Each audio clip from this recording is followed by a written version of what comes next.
زهدي يا زهدي، وينك يما زهدي؟ يي وكيف مالك؟ قالوا لي احدث نبت كلي.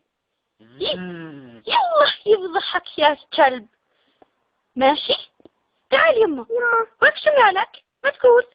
هاتي جاي. هات جاي عما يعميك. شفت يما صار يلحق فيي وحط مزمكلاي هالكد ونزل يضرب فيي. انا كنت بدي يقطع راسي حتى اخر شوي كنت رح اموت. ماشي خير عليك وعليه. ابو زهدي شو في؟ تعال شوف ابن هالكلب شو سوى فيه. مسك ابنك زهدي وذبح من الكتل، وشوف شو سوى فيه يخرى. عاجبك؟